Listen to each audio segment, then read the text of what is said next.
ஒரு பயங்கரவாத தாக்குதல் நடக்குது. அந்த தாக்குதல்ல ஒவ்வொருத்தரையும் நீ இந்துவா முஸ்லிமான்னு தெரிஞ்சுக்கிறது பேரை கேட்டிருக்கான், குரான்ல இருந்து வார்த்தைகள் கேட்டிருக்கிறான், அவங்களோட பேண்ட்டை கழட்டி அவங்களோட ஆணுறுப்பை செக் பண்ணியிருக்கான், அவன் முஸ்லீமா இந்துவான்னு இவ்வளோ செஞ்சுட்டு அவன் கொண்டிருக்கான்.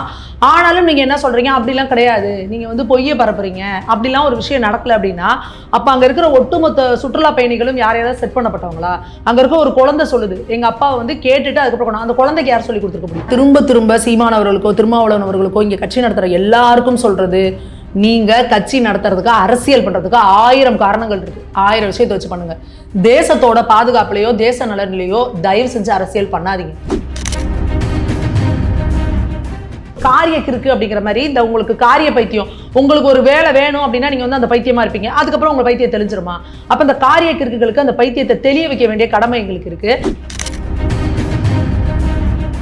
நீங்க ஒரு கட்சியை பேசுறீங்கிறது வேற தாண்டி ஒரு இந்திய அரசை பேசுறோம், இந்திய ராணுவத்தை பேசுறோங்கிற புரிதல், அடிப்படை புரிதல் கூட உங்களுக்கு இல்ல. நீங்க பாஜகங்கிற ஒரு கட்சியை தாக்குதல் பண்றேன்னு நினைச்சிட்டு நீங்க இந்திய அரசை வந்து கேள்வி கேட்டுட்டு இருக்கிறீங்க, இந்திய ராணுவத்தை கேள்வி கேட்டுட்டு இருக்கிறீங்க. இதே அஸ்ஸாம்ல ஒரு எம்எல்ஏவை கைது பண்ணியிருக்கிறாங்க. அப்ப அங்க இருக்க ஒரு எம்எல்ஏவோட இங்க இருக்க சுந்தரவல்லி, இந்த மதிவதனி, இந்த அண்டா செந்தில்லாம் உங்களுக்கு வந்து பெருசா போயிட்டாங்களா? அப்ப என்ன இங்க ஆட்சி நடந்துட்டு இருக்கு? அந்த அண்டா செந்தில்னு ஒன்று பேசிட்டு இருக்கு பாருங்க, அது தன்னைத்தானே பிரகடனப்படுத்திக்கிச்சு. நான் சொம்புலாம் கிடையாது, நான் அண்டா அப்படின்னு மேடையிலே சொல்லிக்கிச்சு. அப்போ அந்த அண்டான்னு சொல்லிட்டு நீ எதுக்கு வீடியோ போடுற? நீ சொம்புதான் அடிக்க போற, நீ பேசுறதெல்லாம் பொய் தான் பேச போற. அப்புறம் என்னதுக்கு ஒரு வீடியோ ஒன்று போட்டுட்டு கேவலமா பொய்ய பேசிட்டு தெரியுற? நீ வந்து பாகிஸ்தான்காரன் இது பண்றதுக்கு பக்கத்து வீட்டு பாயா ஏன்டா முறைக்கிற? நீ அவன்டா பக்கத்து வீட்டு பாயை முறைச்சது? இங்க இருக்க பக்கத்து வீட்டு பாயே இந்தியன், புரியுதா? நீ இந்தியாவில் இருந்துகிட்டு இந்தியாவுக்கு விசுவாசம் இல்லாம வேற நாட்டுக்கு விசுவாசமா இருக்குன்னா தயவு செஞ்சு அந்த நாட்டுக்கு போயிரு. அது நீ இந்துவாரு, முஸ்லீமாரு, கிறிஸ்டியனாரு, யாரா இருந்தாலும் சரி. நீ அங்கேருந்து வந்து சுடுறதுன்னா காஷ்மீருக்குள்ள எவனுமே வரக்கூடாதுன்னா நீ கண்ணில் படுறவனை நீ சுட்டு இருந்தீங்கன்னா தான் அப்ப நீ என்ன சொல்லலாம், அது வந்து எல்லை தாண்டிய பயங்கரவாதம், இந்தியர்கள் மேல் தாக்குதல். நீ செலக்டிவா ஏன்டா இந்துவான்னு பேரை கேட்டு சொல்ற? நீங்களா இந்திய குடிமகன், அதுக்கப்புறம் தானே நீ என்ன ஜாதி, என்ன மதம், என்ன கட்சி, நீ என்ன சாமி கும்பிட்ற, இதெல்லாம் அடுத்த விஷயம் தானே. முதல்ல நம்ம தேசம் தானே முக்கியம். நீங்க அப்ப தேசத்துக்கு எதிராக வந்து ஒரு இக்கட்டான நேரத்தில் இந்த மாதிரி வந்து நீங்களா பேசுறீங்கன்னா நீங்க எப்பேற்பட்ட துரோகிகள் நீங்களாம். தெளிவா மோடி அவர்கள் என்ன சொல்றாரு, யார் அந்த தீவிரவாதத்தில் ஈடுபட்டார்களோ, யார் அவர்களுக்கு பின்புலமா இருக்கிறாங்களோ, புரியுதா, யார் பின்புலமா இருக்காங்களோ, எய்தவன் இருக்கிறப்ப அம்பன் வந்து என்னங்க பண்றது, யாரு டார்கெட் பண்ணி அடிக்கிறானோ அவனை அடிச்சாதானே நீங்க திரும்ப திரும்ப நாங்க 50 பண்ணிக்கிட்டே இருந்தா நீ அடுத்தடுத்த அம்ப விட்டுட்டு தானே இருப்ப நீ. அப்ப நாங்க என்ன முட்டாள் நினைச்சிட்டு இருக்கீங்களா நீங்க? மோடி அவர்கள் பதவி விலகணும், அமித்ஷா பதவி விலகணும், ராஜ்நாத் சிங் பதவி விலகணும், இத்தனை உயிர் போயிருக்கு, இதுக்கெல்லாம் யார் பொறுப்பு? அடங்கப்பா.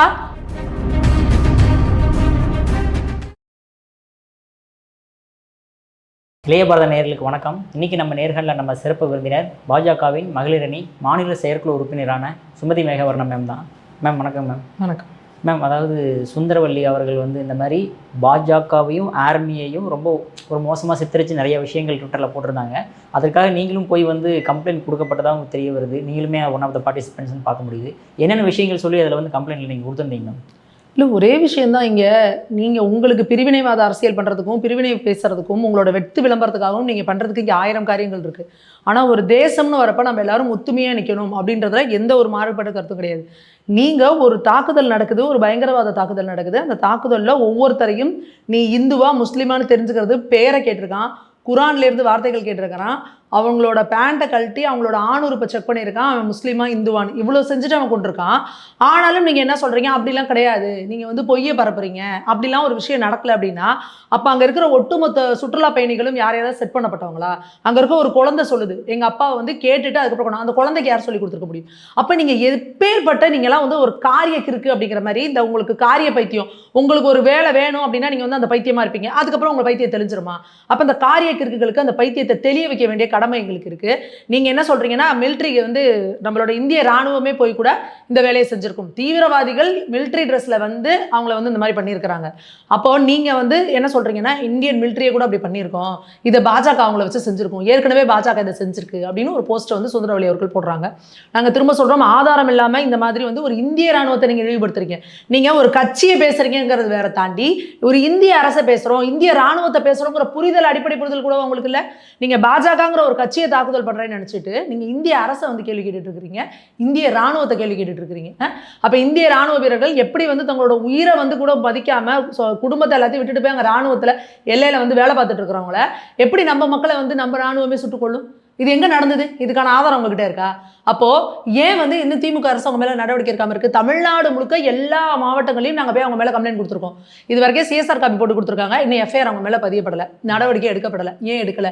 திமுகவில் இருக்கிற ஐடியில் நாங்கள் எதனாவது ஒரு சோஷியல் மீடியாவில் ஒரு போஸ்ட் போட்டால் நைட்டு 2 மணிக்கு 3 மணிக்கு வீடு புந்து கைது பண்ணுறீங்கல்ல, அப்போ வந்து திமுகவில் இருக்கிற ஒரு முதல்வரையோ இல்லை யாராவது ஒரு அமைச்சரையோ இல்லை இவங்க பண்ணுற வேலையோ நாங்கள் சொன்னோன்னா அதை வந்து நீங்கள் இவ்வளோ கைது பண்ணுற நீங்கள் ஒரு நாட்டை பற்றி ஒரு ராணுவத்தை, இந்திய ராணுவத்தை வந்து நீங்கள் இது வந்து கேவலமாக பேசியிருக்கீங்கல்ல, ஏன் அப்போ வந்து இது பண்ணல? இதே அஸ்ஸாமில் ஒரு எம்எல்ஏவை கைது பண்ணியிருக்கிறாங்க. அப்போ அங்கே இருக்க ஒரு எம்எல்ஏவோட இங்கே இருக்க சுந்தரவல்லி, இந்த மதிவதனி, இந்த அண்டா செந்தில்லாம் உங்களுக்கு வந்து பெருசாக போயிட்டாங்களா? அப்போ என்ன இங்கே ஆட்சி நடந்துட்டு இருக்கு? அப்போ திமுக அரசு அப்படிங்கிறது முற்று முழுக்க ஒரு பிரிவினைவாதிகளின் கூடாரமா? அப்போ திமுகவுக்கு சார்பாக பேசுகிறவங்க எல்லாமே பிரிவினைவாதம் தான் பேசுவீங்க. நீங்கள் எந்த தேசத்தில் வேணால் பாருங்கள், ஒரு நாட்டுக்கு ஒரு பிரச்சனை வரப்ப எல்லா கட்சிக்காரனும் ஒன்று கூடி நிற்பான். இங்கே கட்சியெலாம் கிடையாது, நம்ம தேசம் முதல்ல. நீங்கள் தேசம் இருந்தால் தானே இங்கே கட்சி நடத்துவ, தேசம் இருந்தால் தானே நீங்கள் ஆட்சி பண்ணுவ. எப்படி நீ வந்து இங்கே பிரிவிதம் நடத்த விட்டுருக்க? அந்த அண்டா செந்தில்னு ஒன்று பேசிகிட்டு இருக்கு பாருங்க, அது தன்னைத்தானே பிரகடனப்படுத்திக்கிச்சு. நான் சொம்புலாம் கிடையாது, நான் அண்டா அப்படின்னு மேடையிலே சொல்லிக்கிச்சு. அப்போ அந்த அண்டான்னு சொல்லிட்டு நீ எதுக்கு வீடியோ போடுற? நீ சொம்புதான் அடிக்க போகிற, நீ பேசுறதெல்லாம் பொய் தான் பேச போகிற. அப்புறம் என்னதுக்கு ஒரு வீடியோ ஒன்று போட்டுட்டு கேவலமாக பொய்யை பேசிட்டு தெரியுற? அங்கே ஒரு இது கைதான ஒரு தீவிரவாதி வந்து பாஜக நிர்வாகியா, இதுக்கு இப்படி அப்பட்டமான பொய் சொல்கிறேன்? அப்படி பாஜக நிர்வாகின்னு சொன்னதுனால தானே ஒரு எம்எல்ஏ கைது பண்ணியிருக்காங்க. அப்போ அது பொய் தானே? அப்போ நீ அதே பொய்யை பேசுகிறீங்க, திமுக நடவடிக்கை எடுக்கல மேலே. ஏன்னா ஆளுங்கட்சி உங்களுக்கு அவ்வளோ சப்போர்ட் பண்ணுது. ஏன்னா இந்த கட்சி எந்த அளவுக்கு சப்போர்ட் பண்ணுன்னா, நிரூபிக்கப்படுற குற்றத்தில் இடி மூலயமா ஜெயிலுக்குள்ளேருந்து ஜாமீன்லேருந்து வராங்க பாரு 1.5 வருஷம் கழிச்சு, அவரை வந்து உன் தியாகம் பெரிது, உன் வீரம் பெரிதுன்னு பேசக்கூடிய கட்சி உங்களுக்கு பேக் பண்ணுது. அப்போ நீங்களாம் என்னென்ன பொய்ய பேசுவீங்க? அதில் வேற அந்த அண்டா செந்தில் சொல்கிறாப்புல, நீ வந்து பாகிஸ்தான்காரன் இது பண்ணுறதுக்கு பக்கத்து வீட்டு பாயை ஏன்டா முறைக்கிற? நீ அவன்டா பக்கத்து வீட்டு பாயை முறைச்சது? இங்கே இருக்க பக்கத்து வீட்டு பாயே இந்தியன், புரியுதா? இங்கே இருக்கிற பக்கத்து வீட்டு பாயும் சேர்ந்து தான் அந்த பாகிஸ்தான் இஸ்லாமியனை வந்து எதுக்குறான். நாங்கள் எதுக்கிறது பாகிஸ்தானில் இருக்கிற தீவிரவாதிய இஸ்லாமியர்களை, புரியுதா? நீ எங்க இந்தியாவில் இருக்க இஸ்லாமியர்கள் எதுக்குற? இங்கே இந்தியாவில் இருக்க இஸ்லாமியர்கள் எத்தனை பேர் வந்து பாகிஸ்தான் முர்தாபாத்னு இங்கே இது பண்ணியிருக்காங்க, பாகிஸ்தான் கொடியை கொளுத்திருக்காங்க, நியூஸில் வருது இல்லை? எத்தனை இஸ்லாமியர்கள் சொல்லியிருக்காங்க அங்கே நடந்தது தப்பு, நாங்கள் இந்தியா கூட நிற்கிறோன்னு. பாகிஸ்தான் இந்தியாவை பிரிச்சப்போ நாங்கள் இந்தியர்கள், நாங்கள் இந்தியாவில் இருப்போம்னு இருந்தவங்க தானே. இங்கே எதற்காக எதையும் முடிச்சு போடுறீங்க? நீங்கள் இங்கே இருக்க இஸ்லாமியர்கள் இந்தியர்கள் தானே. அப்போ நீ எப்படி வந்து இது பண்ணுவ? ஓவைசிங்கிறவர் என்ன பண்ணுறாரு? இஸ்லாமியர்களுக்காக கட்சி நடத்துறாரு. அவர் என்ன சொல்கிறாரு? ஆமாம், மதம் என்னன்னு கேட்டு தான் சுட்டுருக்கான், இது தப்பு, நாங்கள் தேசத்தின் கூட நிற்கிறோம், இது ஒரு அரசியல் கட்சியோட செயல்பாடு கிடையாது, ஒரு தேசத்தோட செயல்பாடு. அப்போ நாங்கள் பாகிஸ்தான் செஞ்சது தப்பு, இந்தியா எடுக்கிற நடவடிக்கைகளுக்கு நாங்கள் முழுசாக ஒத்துழைப்போம் அப்படின்னு சொல்லியிருக்காங்க. அப்போ நீங்களாம் சோத்துல ஒப்புப்படுத்திக்கிறீங்களா? என்ன செய்றீங்க? எதற்காக நீங்கள் இந்த மாதிரிலாம் பேசிகிட்டு இருக்கிறீங்க? திருமாவளவன் அவர்கள் என்ன சொல்லியிருக்கிறாரு? என்னங்க நீங்கள் பேசிகிட்டு இருக்கீங்க? என்ன நடந்துகிட்டு இருக்கிறீங்க நீங்கள்? ஆனால் நீங்கள் சொல்லும்போது இங்கே இருக்கக்கூடிய இஸ்லாமியர்கள் எல்லாமே வந்து இந்தியர்கள் அப்படின்ட்டு, ஆனால் ஒரு கர்நாடகாவில் வந்து ரோட்டில் வந்து இந்த பாகிஸ்தான் ஃப்ளாகை ஒட்டி வைக்கிறாங்க மேம். இருந்தாலுமே இஸ்லாமிய பெண்கள் வந்து அது வந்து ஏன் இதை ஒட்டி வைக்கிறீங்க நீங்கள், ஏன் இப்படி பண்ணுறீங்க? நாங்கள் நிச்சயமாக சொல்கிறோம், இதைத்தான் நாங்கள் சொல்கிறோம். இந்தியாவில் இருக்க இந்தியன்னு உணர்ற இஸ்லாமியர்களோட எங்களுக்கு எந்த இது கிடையாது, அவங்க எங்களோட சகோதரர்கள். நீ இந்தியாவில் இருந்துக்கிட்டு இந்தியாவுக்கு விசுவாசம் இல்லாமல் வேற நாட்டுக்கு விசுவாசமாக இருக்குன்னா தயவு செஞ்சு அந்த நாட்டுக்கு போயிரு. நீ எந்த நாட்டில் இருக்கியோ, எந்த நாடு உனக்கு சோறு போடுதோ, எந்த நாடு உனக்கு தண்ணி கொடுக்குதோ, எந்த நாடு உனக்கு குடிக்க இருக்க வீடு கொடுக்குதோ, அந்த நாட்டுக்கு நீ விசுவாசமா இல்லைன்னா அந்த நாட்டில் குடிமகனா இருக்க உனக்கு தகுதி இல்லை. அது நீ இந்துவாரு, முஸ்லீமாரு, கிறிஸ்டியனாரு, யாரா இருந்தாலும் சரி, நீ இந்தியனா இல்லைன்னா இந்திய நாட்டில் இருக்கிறதுக்கு உனக்கு தகுதி கிடையாது. அதை தான் நான் சொல்றோம். என் பக்கத்து வீட்டில் இருக்க பாய் ஒரு இந்தியனா, அவன் அந்த எல்லையில செஞ்ச தப்புடா அப்படின்னு சொல்லி நின்னானா அவன் என் சகோதரன். அதே நீங்க இதே மாதிரி வந்து இங்க வந்து உட்காந்துக்கிட்டு பாகிஸ்தானுக்கு சொம்பு தூக்கிட்டு இருந்தீங்கன்னா, யார் யார் பாகிஸ்தானுக்கு சொம்பு தூக்குறியோ, ஐயோ பாகிஸ்தான் கொடிய தரையில ஒருன்னு பிக்கிறியோ, தயவு செஞ்சு பாகிஸ்தானுக்கு போயிரு. அங்க போனீங்கன்னா உனக்கு தெரியும் இந்தியாவில் எந்த அளவுக்கு உங்களுக்கு சுதந்திரம் கொடுக்கப்பட்டிருக்கு, இந்தியாவில் உங்களுக்கு எந்த அளவுக்கு முன்னுரிமை கொடுக்கப்பட்டிருக்கு, இந்தியாவில் எந்த அளவுக்கு உங்களை நாங்கள் பாதுகாப்பாக வச்சிருக்கிறோம், இந்தியாவில் உங்களுக்கு எந்த அளவுக்கு நலத்திட்டங்கள் நாங்கள் கொடுத்துட்டு இருக்கிறோம், எல்லாத்துலேயும் உங்களுக்கும் செஞ்சு நாங்கள் உங்களுக்கு சகோதரர்களாக தான் பார்த்துட்டு இருக்கோம். ஏன்னா 3 தலைமுறைக்கு முன்னாடி நீ இந்துவா இருந்தவன், நீ பாதிக்கப்பட்டவன். இங்க படையெடுப்புகளின் போது அளவற்ற துன்பத்தை சந்திச்சு உன்னோட முன்னோர்கள் வந்து மதம் மாறி இருக்காங்க. அந்த இது எங்களுக்கு இருக்கு. அதனால உங்களை நாங்கள் இன்னும் சகோதரர்களா நினைக்கிறோம். ஆனா நீ உன்னோட வரலாறு என்னன்னு தெரியாம எவன் உன் முன்னோர்களை அடிச்சு டார்ச்சர் பண்ணி உன்னை மதம் மாத்திரானா அவனுக்கு நீ சொம்பு தூக்கிட்டு இருப்பேன்னா தயவு செஞ்சு அந்த கண்ட்ரிக்கு நீ போயிடு. அதை தான் நாங்கள் சொல்கிறோம். ஆனால் இங்கே திமுக போனவங்களாம் என்ன சொல்கிறாங்கன்னா, ஆஹா இங்கே பாருங்க பாஜகனாவே இஸ்லாமியர்கள் எதிரானவங்க, இந்த இந்த இந்த பில்டப் கொடுக்குற வேலையெல்லாம் இங்கே தயவு செஞ்சு வச்சுக்காதீங்க. இங்கே நாங்கள் ரொம்ப தெளிவாக இருக்கோம். எங்களுக்கு பிரச்சனை மதவாதிகள், மதவாதத்தை வைத்து அடிப்படைவாதம் என்ற தீவிரவாதிகள் கூட. நீ அங்கேருந்து வந்து சுடுறதுனா காஷ்மீருக்குள்ளே எவனுமே வரக்கூடாதுன்னா நீ கண்ணில் படுறவனை நீ சுட்டு இருந்தீங்கன்னா தான் அப்போ நீ என்ன சொல்லலாம், அது வந்து எல்லை தாண்டிய பயங்கரவாதம், இந்தியர்கள் மேல் தாக்குதல். நீ செலக்டிவா ஏன்டா இந்துவான்னு பேரை கேட்டு சொல்ற நீ? அப்ப சுட்டோன்னு உடனே நீ இல்லைன்னு வந்து சப்ப கட்டு கட்டுறீங்க. திருமாவளவன் என்ன சொல்றாரு, அப்படிலாம் இல்லைன்னு சொல்லி சொல்றாரு. இவர் போய் பார்த்தாரா பாடுறாங்க? அப்போ அங்க இருந்து அத்தனை பேர் சொல்றதையும் பொய்ன்னு சொல்றாரா? ஓவைசி சொன்னது கூட அவரே சொல்லிட்டாரு சார், அது அவரோட கருத்து அப்படின்ற. அப்போ அதான் சொல்றேன், இவங்களுக்கு எதிராக ஒரு கருத்தை சொல்றாங்கன்னா உடனே அது அவங்க கருத்து. என்னங்க நீங்களா பேசிட்டு இருக்கீங்க? நீங்களாம் திரும்ப சொல்றேன், இங்க இருக்க அரசியல் கட்சிகள்லாம் அரசியல் பண்றதுக்கு ஆயிரம் இருக்கு. இந்தியான்னு ஒரு தேசம் இருந்தால் தான் நீங்கள் அரசியல் கட்சி நடத்த முடியும். இல்லைன்னா என்ன பண்ணுவேன்? எதுக்காக எதில் தான் அரசியல் பண்ணணும்னு உங்களுக்குலாம் விவசாய கிடையாது. நீங்கள் பிஜேபி எதிர்த்து பேசுறதுக்கு உங்களுக்குலாம் இந்த பாயிண்ட் தான் கிடைச்சதா? இந்த நேரம் தான் கிடைச்சதா? தேசம் ஒரு நெருக்கடியான நிலைமையில இருக்கப்ப நாங்கள் எல்லாரும் தேசத்தின் பக்கம் நிற்கிறவன் தானே உண்மையான இந்தியன். நீங்களாம் இந்திய குடிமகன். அதுக்கப்புறம் தானே நீ என்ன ஜாதி, என்ன மதம், என்ன கட்சி, நீ என்ன சாமி கும்பிட்ற, இதெல்லாம் அடுத்த விஷயம் தானே. முதல்ல நம்ம தேசம் தானே முக்கியம். நீங்கள் இப்போ தேசத்துக்கு எதிராக வந்து ஒரு இக்கட்டான நேரத்தில் இந்த மாதிரி வந்து நீங்களாம் பேசுறீங்கன்னா நீங்கள் எப்பேற்பட்ட துரோகிகள் நீங்களாம். அதே போல இத்தனை பேர் உயிர் போயிருக்கு. அங்க 29 பேருக்கு மேல வந்து உயிரிழந்திருக்காங்க. அவங்களுக்கு வந்து இரங்கல் சொல்றதுக்கோ இல்லை இது நடந்தது தப்புங்க, இந்த மாதிரி நடந்திருக்குன்னு சொல்றதுக்கும் ஒருத்தனுக்கும் யோகிதை இல்லை. வாயில டேப் போட்டு உட்காந்துருந்தானுங்க. இதே பாகிஸ்தான் மேல வந்து அங்க வந்து சிந்து நதியை வந்து நிறுத்திட்டாங்கன்னொன்னே ஐயோ மையோடு எல்லாரும் ஒடியாடுறானுங்க. இல்ல இல்ல இல்ல இது தப்பு. எல்லா எதிர்க்கட்சியோட கேள்வி அதான் இருக்கு மேம். அப்ப 29 பேரை சுட்டது கரெக்டா? அப்ப இங்க இருக்க இந்தியர்களோட 29 உயிர் போறது உங்களுக்கு பரவாயில்லையா? டெரரிஸ்ட் பண்ணதானே மேம் தப்பாச்சு அந்த இடத்துல. அப்போ டெரரிஸ்டை யார் பேக் பண்றா? டெரரிஸ்டை யார் சப்போர்ட் பண்றா? அதுக்கு யார் பொறுப்பேற்றிருக்கா? அப்போ தெளிவா மோடி அவர்கள் என்ன சொல்றாரு, யார் அந்த தீவிரவாதத்தில் ஈடுபட்டார்களோ, யார் அவர்களுக்கு பின்புலமா இருக்கிறாங்களோ, புரியுதா? யார் பின்புலமா இருக்காங்களோ எய்தவன் இருக்கிறப்ப அம்ப நோஞ்சு என்னங்க பண்றது? யாரு டார்கெட் பண்ணி அடிக்கிறானோ அவனை அடிச்சாதானே நீங்க திரும்ப திரும்ப நாங்க அம்ப இது பண்ணிக்கிட்டே இருந்தா நீ அடுத்தடுத்த அம்ப விட்டுட்டு தானே இருப்ப நீ. அப்ப நாங்க என்ன முட்டாள் நினைச்சிட்டு இருக்கீங்களா நீங்க? அப்ப என்ன நினைச்சிட்டு இருக்கிறீங்க? இன்னொன்னு இங்க எல்லாம் உடனே அடுத்து இந்த செந்தில் எல்லாம் பேசுறான் பாருங்க. என்ன சொல்றாப்ல, மோடி அவர்கள் பதவி விலகணும், அமித்ஷா பதவி விலகணும், ராஜ்நாத் சிங் பதவி விலகணும், இத்தனை உயிர் போயிருக்கு, இதுக்கெல்லாம் யார் பொறுப்பு? அடங்கப்பா, இங்க தமிழ்நாட்டில் இத்தனை உயிர்கள் போச்சு. டெய்லி தாலி செயினை படிச்சுட்டு போறான், டெய்லி கொலை நடக்குது, எத்தனை பெண்கள் திருமண பக்கம்லாம் பாலியல் பலாத்காரம் நடந்துகிட்டு இருக்குது, கள்ளச்சாராயம் குடிச்சு கள்ளக்குறிச்சியில் 66-20 பேர் செத்து போனா, அவனை அரெஸ்ட் பண்ணி அவனை திருப்பி நீ ஜாமீன்ல வெளியே விட்டு திருப்பி உயிர் போச்சு. அப்ப சொன்னீங்களா நீங்களாம் இதுக்கு முதலமைச்சர் பதவி விலகணும், இதுக்கு கூட துணை முதலமைச்சர் பதவி விலகணும் சொன்னீங்களா நீங்களா? எப்படி உங்களுக்குலாம் எப்படி செலக்டிவ் அம்னீசியாவா?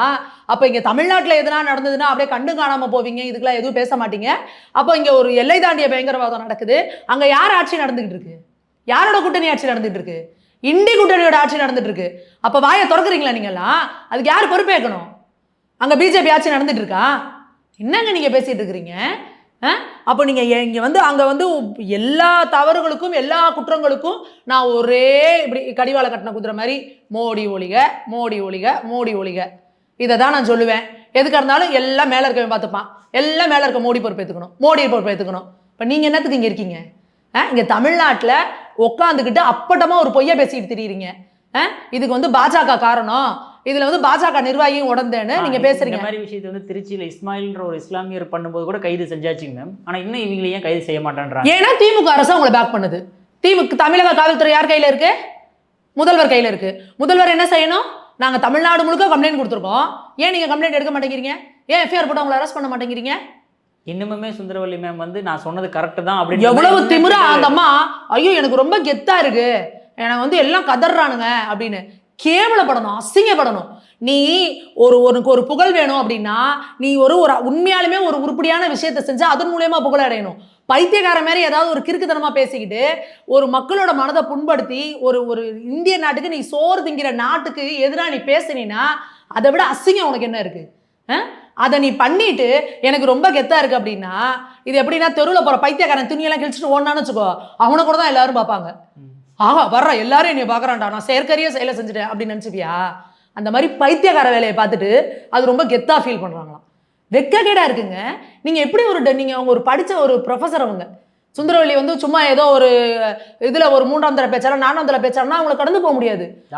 அவங்க வந்து டாக்டர் சுந்தரவல்லின்னு சொல்லி அவங்க ஒரு ப்ரொஃபஸர் ரேஞ்சில் இருக்கிறவங்க இந்த மாதிரி பேசுறாங்கன்னா அப்ப நிச்சயமா அவங்களுக்கு கீழே இருக்கிற ஸ்டூடெண்ட்ஸ் அவங்க எப்படி கைட் பண்ணுவாங்க, எப்பேற்பட்ட தேச துரோகிகளை அவங்க உருவாக்குவாங்க, எப்படி அவங்க கீழே இருக்கிறவங்களா இந்த நாட்டுக்கு எதிரானவங்கள உருவாக்குவாங்க, இதெல்லாம் எவ்வளவு கேள்வி இருக்கு நமக்கு.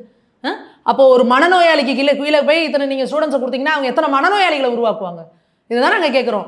எங்களுக்கும் உங்களை விட கேவலமாக இறங்கி கேவலமாக பேச தெரியும். இன்னைக்கு பாஜக நிர்வாகிகளாக நாங்கள் ஒரு பதிவு போட்டோம்னா இந்த ஊபிஸ்க்கு கீழே வந்து எந்த அளவுக்கு கேவலமாக பேச முடியுமோ பேசுகிறானுங்க. இதை விட கேவலமாக எங்களுக்கும் பேச தெரியும். ஆனால் நாங்கள் எங்களோட வளர்ப்பு அப்படி கிடையாது. எங்களை அப்படி எங்கள் கட்சி எங்களை வளர்க்குறது கிடையாது. ஆனால் நாங்கள் சொல்கிறோம், ரொம்ப கண்ணியமான முறையில் இவங்களுக்கு மேலே என்ன நடவடிக்கை எடுக்கணுமோ நாங்கள் இப்போ போயிட்டு கமிஷனர் ஆஃபீஸில் கொடுத்துருக்கோம். இவங்க நடவடிக்கை எடுத்தலைன்னா அடுத்து நாங்கள் என்ஐஏ கிட்ட கம்ப்ளைண்ட் பண்ண போகிறோம். என்ஐஏ கிட்ட போகிறது தான் எங்களுக்கு வழி, வேறு வழி கிடையாது. ஏன்னா இவங்க தேச துரோக வழக்கில் இவங்க வந்து இது பண்ணப்படணும். ஏன்னா இந்திய ராணுவத்தை இவங்க கேள்விக்குறி காக்குறாங்க, இங்கே நம்மளோட தேசத்தின் மேலே இவங்க வந்து இது பண்ணுறாங்க. அப்போ நாங்கள் கட்டாயம் அடுத்த லெவல் வந்து நாங்கள் என்ஐஏ கிட்ட கம்ப்ளைண்ட் கொடுக்க போகிறோம். அவ்வளோதான். Okay ma'am. அதே மாதிரி இப்போ சீமான் அவர்கள் கேள்வி எழுப்பும்போது கூட வந்து ஏன் பாகிஸ்தானை மிரட்டிக்கிட்டு இருக்கீங்க, முடிஞ்ச சீனாவை மிரட்டுங்க அப்படின்ற மாதிரி கேள்வி எழுப்புறாரு மேம். அதே மாதிரி இன்டெலிஜென்ஸ் ஃபெயிலியர், அதாவது ஒரு காவலர் நிறுத்தி வைக்கிறேன்னா எதுக்காக நிறுத்தி வைக்கிறேன், உள்ளே எவனும் ஊடுருவி கூடாதுன்றதுக்காக நிறுத்தி வைக்கிறேன், அதையே நீங்கள் ஊடுருவி விட்டுவிட்டு சுட்டுவிட்டான்னு மதத்து மேலே பழிய போட்டால் என்ன நியாயன்ற மாதிரி எழுப்பு. இல்லை, அதை தான் சொல்கிறேன். நான் திரும்ப சீமான் அவர்களுக்கோ திருமாவளவன் அவர்களுக்கோ இங்கே கட்சி நடத்துகிற எல்லாருக்கும் சொல்கிறது, நீங்கள் கட்சி நடத்துறதுக்கு அரசியல் பண்ணுறதுக்கு 1000 காரணங்கள் இருக்குது. 1000 விஷயத்தை வச்சு பண்ணுங்கள். தேசத்தோட பாதுகாப்புலையோ தேச நலனிலையோ தயவு செஞ்சு அரசியல் பண்ணாதீங்க. இதை வந்து நம்ம அடுத்த தலைமுறையாவது ஆரோக்கியமாக வரணும் அப்படின்றதான் எங்களோடது. நீங்கள் எல்லா கண்ட்ரிஸும், அது வெளிநாடுகளை பாருங்கள், எல்லாருக்குள்ளேயும் பிரச்சனை இருக்கும், பாலிடிக்ஸ் இருக்கும், எல்லா கண்ட்ரியும் இருப்பாங்க, எல்லா கட்சிகளும் இருப்பாங்க. தேச பாதுகாப்பு அப்படின்னு வரப்ப எல்லாரும் ஒரு புள்ளையில ஒன்று நினைப்பாங்க. ஆனால் நம்ம நாட்டில் மட்டும்தான் இங்கே உட்காந்துக்கிட்டு பாகிஸ்தானுக்கு சப்போர்ட் பண்ணுறது, இங்கே உட்காந்துட்டு சைனாவுக்கு சப்போர்ட் பண்ணுறது, சேவ் பாகிஸ்தான்ங்கிறது, சாரி பாகிஸ்தான் ட்வீட் போடுறது, இதெல்லாம் நிறுத்துங்க தயவு செஞ்சு. தேசபக்தி இல்லை அப்படின்னா நீங்கள் இந்த தேசத்தில் வாழ்றதுக்கே தகுதி இல்லாதவங்க. உங்க அம்மா தான் உனக்கு இத்தனை வருஷம் வந்து உன்னை பெத்து வளர்த்து உன்னை சோறாக்கி போடலன்னா இந்த உயிர் உனக்கு கிடையாது, இந்த உடம்பு உன் அம்மாவோட உழைப்புல வந்ததுன்னு நீ உணரலைன்னா நீ வந்து ஒரு தாய்க்கு மகனா இருக்க லாய்க்கே இல்லாதவன். அதே போலதான் இந்த தேசம் தான் நீ இருக்கிற வீடை கொடுக்குது, நீ சாப்பிட்ற சோறுல இருந்து நீ செத்தா புதைக்கிற மண்ணு முதற்கொண்டு இந்த தேசம் தான். அப்ப நீ இந்த தேசத்துக்கு எதிராக இருக்குன்னா தயவு செஞ்சு தேசத்தை விட்டு வெளியே போயிருங்க. அதை தான் நாங்கள் சொல்றது. யாரா இருந்தாலும் அதுல காம்ப்ரமைஸே கிடையாது. இந்த தேசம் நல்லா இருந்தா மட்டும்தான் நீ இங்க இருக்க முடியும், நாளைக்கு உன் புள்ள இங்க இருக்க முடியும். நீ இந்த அரசியல் பண்ணி இந்த மகுடத்தை தூக்கி நாளைக்கு உன் புள்ள தலையில வைக்கணும்னாலும் அதுக்கு இந்த தேசம் இருக்கணும். நீ இந்த மாதிரிலாம் பைத்தியக்கார மாதிரி உளறிட்டு இருக்க பாரு, இதெல்லாம் இந்த தேசம் இருந்தாதான் முடியும். இதே இன்னைக்கு நீ பாகிஸ்தான்லயோ பங்களாதேஷ்லயோ போய் பாருங்க, என்ன கொடுமை நடந்துகிட்டு இருக்கு. வாய் திறக்க முடியுதா? இன்னைக்கு இந்த சுந்தரவல்லி எல்லாம் பேசிட்டு இருக்காங்களே பெண்ணுரிமை வாய்க்கலையே, அங்க என்ன பெண்ணுரிமை இருக்குன்னு போய் பாருங்க. இந்தியால இருந்து பிரிஞ்சு போனதானே அவங்க.